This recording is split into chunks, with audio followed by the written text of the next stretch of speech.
વચનામૃત છે ઘટરાંત્ય પ્રકરણનું 24મું 16 સાધનનું જ્ઞાનાંશના વેરા. એમાં વાત એવી આવે છે કે પ્રકૃતિ જાવી વ્યક્તિની કઠણ છે કે તા સ્વભાવ કયો પ્રકૃતિ કહો પણ જાય છે એ ભયે કરીને જાય છે. ભય એટલે ડરથી જાય છે, સ્વાર્થથી જાય છે. હવે આ સ્વભાવ કેવા છે કે આપણે બોરડીના ઝાડ હોય ને એ એમને પોષણ કર્યા વગર ઉગે, એનો વિકાસ છે ને એમનેમ થાય. એમાં સ્વભાવનું તંત્ર કંઈ ખબર પડતી નથી. પૂર્વજન્મનું આ જન્મનું બધું ભેગું હોય છે. ઘણું પૂર્વજન્મનું પ્રબળ હોય, ઘણા આ જન્મનું પ્રબળ હોય. એટલે એને લઈ અને આ બધી ધમાલ થતી હોય છે. સ્વભાવ વ્યક્તિ છે ને, અત્યારે આ બધા પ્રસંગો આપણે વાંચીએ, સાંભળીએ, વિચારીએ, મનન ચિંતન કરીએ તો ખ્યાલ આવે કે વ્યક્તિ પૈસાથી દુઃખી નથી. વ્યક્તિ સમૃદ્ધિથી એની જરાય કાચપ નથી, વ્યવસ્થાની જરાય ઓછપ નથી. પણ એનો જે સ્વભાવ છે ને એને લઈને વ્યક્તિ હેરાન થાય છે. એમાં જો સૌથી મોટો સ્વભાવ હોય તો અહમ. દુનિયામાં છે આ જો બે શેઢા માટે છે જબરજસ્ત ઝઘડા થતા હોય છે. ખેતરમાં 2-5 ઇંચનો જ પ્રશ્ન હોય, એમાં તો ધારી ઉડે ને માણસો કપાઈ જાય. એટલો બધો એ વેગ હોય છે, અહમ. અમદાવાદમાં 2 ભાઈ હતા. હવે એક ભાઈ બહુ સુખી સમૃદ્ધ અને એની પહોંચ પણ બહુ જ સારી, બધી જગ્યાએ એને નાના મોટા બધે ઓળખાણ છેક સુધી. અને બીજો નાનો ભાઈ હતો, એ સામાન્ય નોકરી કરે. હવે એ નોકરી કરે અને બંને પરિવાર ઉપર નીચે રહેતા હતા. હવે આ જે નાના ભાઈ છે એના સંતાનો ને મોટા ભાઈના સંતાનો, એ કંઈક બંનેના સંતાનોને કંઈક બોલવાનું થયું હશે. બાળકો છે તો હવે એ લોકોને કાંઈ મનમાં હોય નહીં, પણ જે તે સમયે રમતા ત્યાં સુધી એ લોકોને થોડુંક હોય, પછી પાછા બીજે દિવસે પાછા કલાકમાં તો ભેગા થઈ જાય. એ લોકોનું અંતર શુદ્ધ હોય, હજી એ લોકોને આમ દુનિયાનો રંગ લાગ્યો ન હોય. હવે આ બાજુ થયું એવું કે આ 2 ભાઈના સંતાનો વચ્ચે થોડીક આમ ખટરાક થઈ. એની અસર છે બંનેના ધર્મપત્ની. એમાં નાના ભાઈના ધર્મપત્ની છે એ તો સામાન્ય એ લોકોની આર્થિક પરિસ્થિતિ હતી. અહમ ક્યારે વધે છે વ્યક્તિને? જ્યારે એને પદ આવે, એટલે મદ આવે જ, અધિકાર આવે એટલે અહમ આવે જ. આની પાસે પૈસા હતા, સમૃદ્ધિ આવે એટલે એને અહમ આવે જ. જેમ જેમ વ્યક્તિ સમૃદ્ધ એમ એનો અહમ વધારે. જેમ જેમ વ્યક્તિ પોતાની જાતને પોતે બુદ્ધિશાળી માને એમ અહમ એને વધારે આપે. જેમ જેમ વ્યક્તિની પ્રતિષ્ઠા વધારે એમ એને અહમ વધારે આવે. મહાભારતમાં એવું કહેવાય છે કે જે બહુ પ્રતિષ્ઠિત વ્યક્તિ હોય ને મરણ શું છે? એનું અપમાન થાય ને એનું મરણ છે. એ અપમાન ખમી ન શકે, સહન કરી ન શકે. હવે આ મોટા ભાઈના જે ધર્મપત્ની હતા અને થોડા ઘરે આવ્યા એના પતિદેવ ને પછી થોડીક એ લોકોને બધી રિપોર્ટિંગ કર્યું. અમુક એવું કલરફુલ રિપોર્ટિંગ કરે ને, આમ રજનું ગજ કરતા આવડે એવું એમ રિપોર્ટિંગ કર્યું ને, એટલે હવે મોટા ભાઈને જરાક બરાબર કોમ્પ્રેસરથી હવા ભરી. હવા ભરે એનો વાંધો નહીં, પંપથી ભરે, સામાન્ય મોટરથી ભરે. આ તો કોમ્પ્રેસરથી, એટલે સીધી હવા મગજ ઉપર ચડી જાય, વાયુ સીધો મગજ ઉપર ચડે. હવે આ પ્રશ્ન થયો. હવે એને લઈને થયું શું કે ઓલા એ નાના ભાઈને બોલાવ્યો અને બરાબર ધમધમાવે છે. નાનો ભાઈ તો એને પગે લાગે છે મોટા ભાઈને કે ભાઈ મારી ભૂલ થઈ ગઈ, મારા સંતાનની ભૂલ થઈ ગઈ, મને માફ કરો. એ હું કાંઈ ન જાણું, તું હવે રાતો રાત છે, તારું ઘર છે એ બદલી નાખ, નહીતર છે ને તારે છે આ અમદાવાદમાં રહેવું ભારી પડશે. હવે એને સત્સંગ એટલે એ એક મંદિરમાં જાય છે અને એ મંદિરમાં સંતોને મળે છે અને સંતોને વાત કરે છે કે આવું થયું છે ને આ બધું તો સામાન્ય છે અને મેં ઘણી બધી માફી માંગી પણ માનતા નથી. હવે સુખી સંપન્ન પહોંચેલા સંતો છે એને ફોન કરે છે. હવે એને ખબર પડી ગઈ કે આ ફોન આવ્યો ક્યાંથી આવ્યો. એ કે બરાબર છે, તમે કોના કહેવાથી ફોન કરો છો એ જે હોય તે. એટલે સંતોએ પણ ફોન પર છે બહુ જ નમ્રતાથી વાત કરે છે કે તમે જે હોય તે તમારા ભાઈના પ્રશ્ન પણ એકવાર અમને તમે મળવા આવી જાઓ, અહીંયા મળવા આવો. અને જો તમે કહેતા હોય તો અમે તમારા ઓફિસમાં આવીએ કે ઘરે આવીએ. અને પછી બંને એમની મુલાકાત થાય છે અને એ વખતે છે જે મોટો ભાઈ બાયુ ચડાવતો હતો, માંડ સંતોએ છે એને સમજાય, માને છે, પરાણે માને છે. અને એ વખતે એના મગજમાં જે તોર હતો ને એ બે નમૂન હતો. અને તોરમાં જાય છે. બીજે દિવસે સવારે આ મોટા ભાઈના દીકરાનો સંતો ઉપર 7 વાગે ફોન આવે છે કે સ્વામી તમે આવો ને હોસ્પિટલમાં. કેમ કે પપ્પાને છે તાત્કાલિક રાત્રે છે પેરાલિસિસનો એટેક આવ્યો, હોસ્પિટલમાં દાખલ કરવા પડ્યા અને અત્યારે એકી અંગ ચાલતા નથી. જો આ ગરીબ એનો ભાઈ સાચો હતો, એનામાં રહેલા ભગવાન દુખાયા, પરિસ્થિતિ શું થઈ? એ રોગ આવ્યો, પેરાલિસિસનો એટેક આવ્યો. અને જે કહેતો હતો કે મને આ અમદાવાદમાં કંઈ વાંધો નહીં આવે અને મારી બધી પહોંચ છે. ભગવાન છે ને માસ્ટર કલાકાર છે અને માસ્ટર કી ચાવી ભગવાન પાસે છે. ભગવાન જો જરાક છે ને ચાવી એમ હલાવે ને એટલે વ્યક્તિ છે એ કોઈ કાબુમાં રહે નહીં. જરાક તકલીફ થઈ અને પેરાલિસિસ નીકળ્યો. આગલા દિવસે સંતો કેટલા એને વિનવતા હતા, હાથ જોડતા હતા. એના આગલા દિવસે એના ભાઈઓ, એના કુટુંબના સભ્યો એ બધા બહુ નમતા હતા, વિનવે. માને નહીં.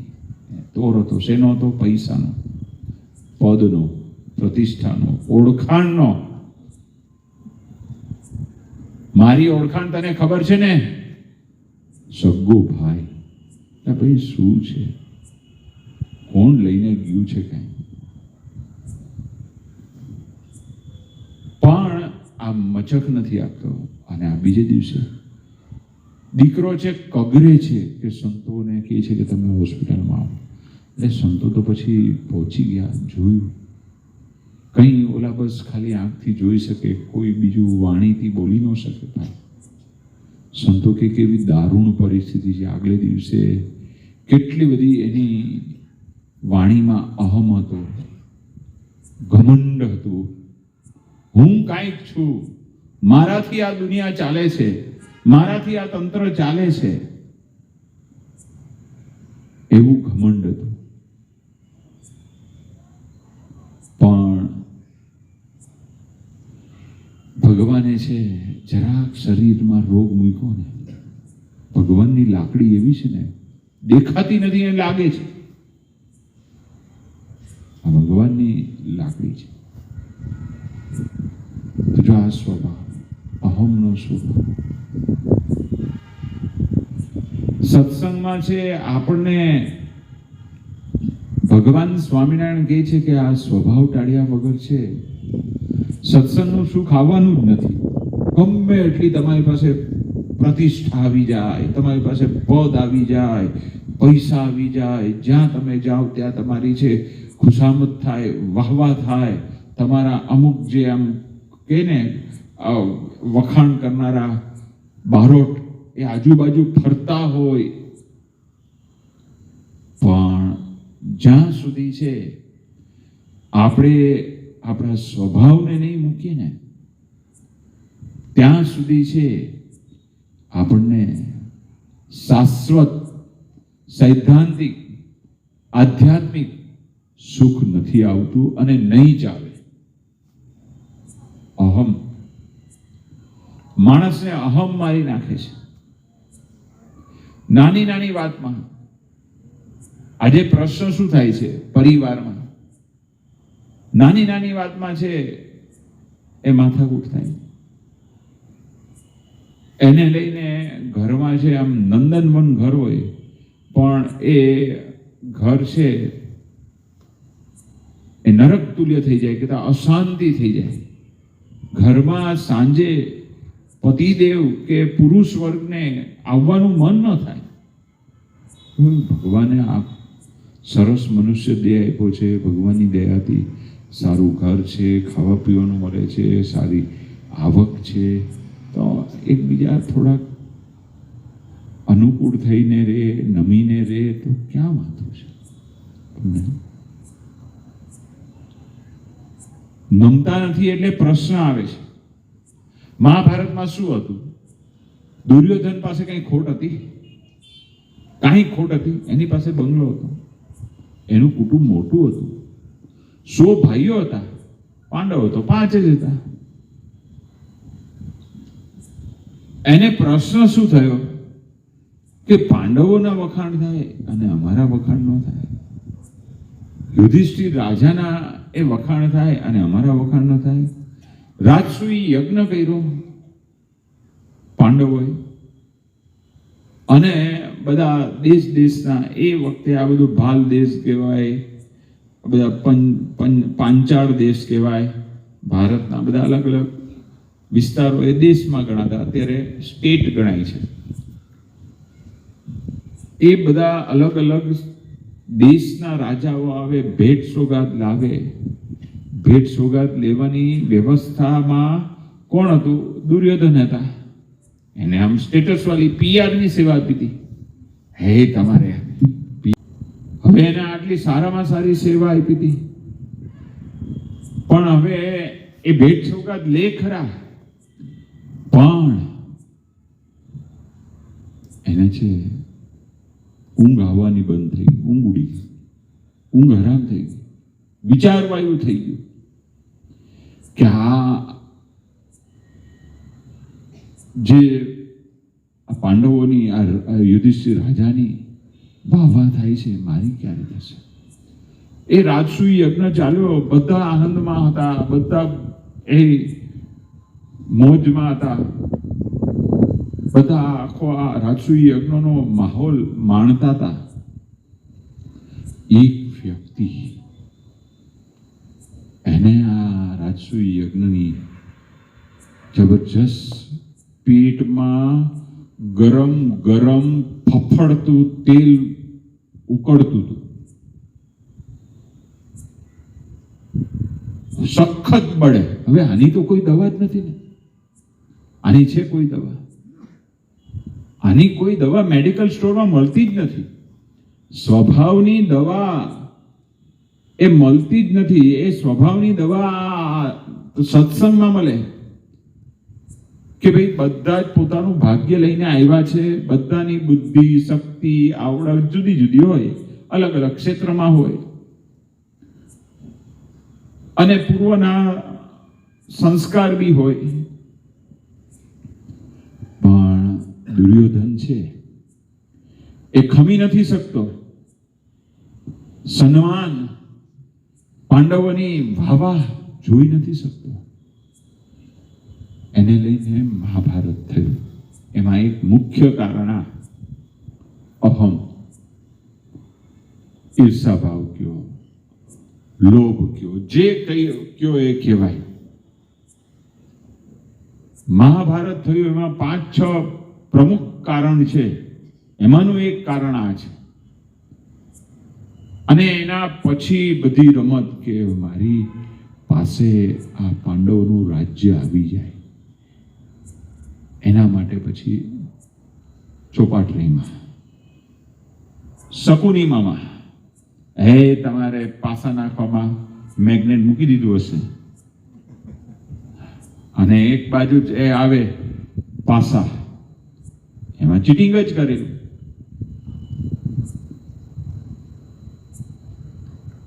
તો જો આ પ્રશ્ન, રાજસૂય યજ્ઞ પૂરો થઈ ગયો. રાજસૂય યજ્ઞ પૂરો થઈ ગયો, બધા પોતપોતાના ઘરે આવી જાય છે. આ બાજુ દુર્યોધન ઘરે આવે છે, જમે નહીં. ઘરનાને ચિંતા થાય છે, કેમ જમતો નથી? 1 દિવસ થયો, 2 દિવસ થયો, ડોક્ટરને બોલાવ્યા. હવે તો ઇન હાઉસ ડોક્ટર હતા એ લોકોના, ઇન હાઉસ છે એ લોકોને, ફેમિલી ડોક્ટર હતા. ડોક્ટર દવા આપે છે, કાંઈ અસર કરતી નથી. જો અમુક દવા અસર કરતી નથી, જ્યારે વિચારનું પ્રધાનપણું હોય ત્યારે વ્યક્તિને દવા અસર કરતી નથી. એટલે પછી ઘરના એક ચિંતા થઈ, શું કરીએ આને, કોની દવા કરાવવી, શું રોગ છે? હવે એને મામા સાથે છે બહુ ફાવટ હતી, શકુની સાથે.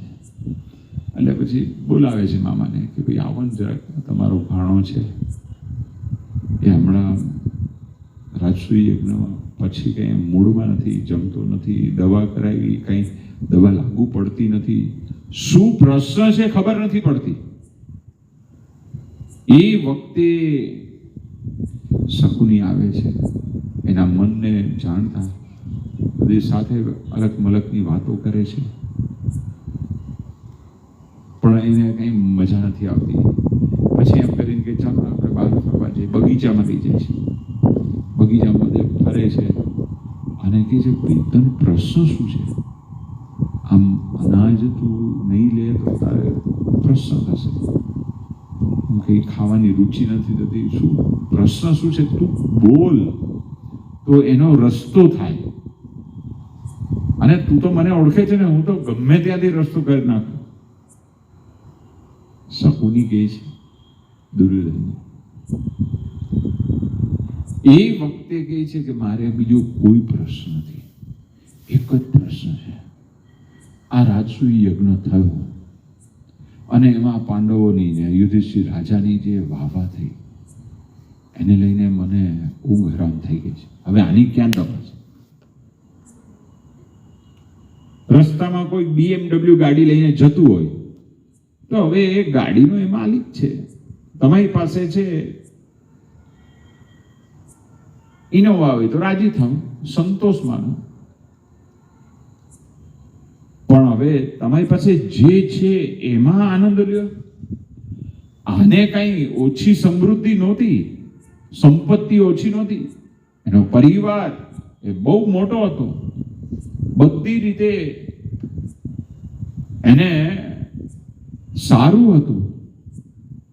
જેવો બંગલો આ પાંડવોને હતો એવો જ બંગલો એની પાસે પણ હતો.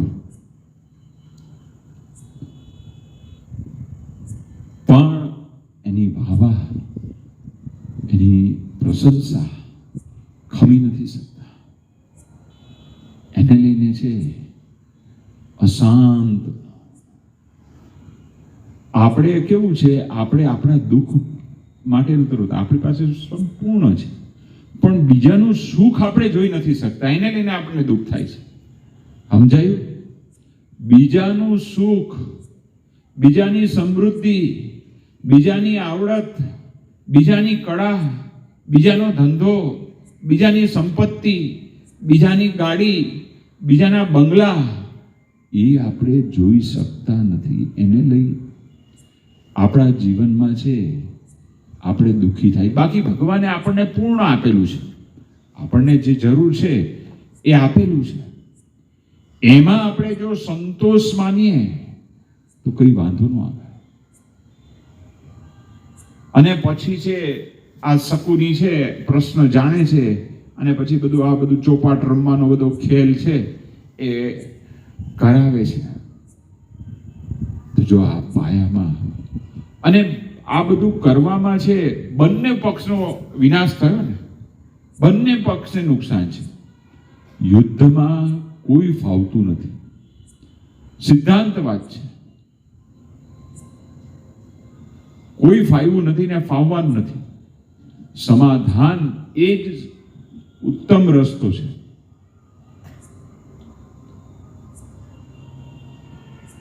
તો જો આ સ્વભાવ, એટલે આ સ્વભાવ આવા છે ને આપણે ટાળવા. બીજાનું, પ્રમુખ સ્વામી મહારાજ કે બીજાના ભલામાં આપણો ભલો, બીજાના સુખમાં આપણો સુખ, બીજાના ઉત્કર્ષમાં આપણો ઉત્કર્ષ. બીજાનું સારું જોવો તો રાજી થવાનું. સારું, આપણને મજા આવશે. જો તમે બીજાનું સારું ઈચ્છશો તો આ રાત્રે છે સારી ઊંઘ આવી જશે.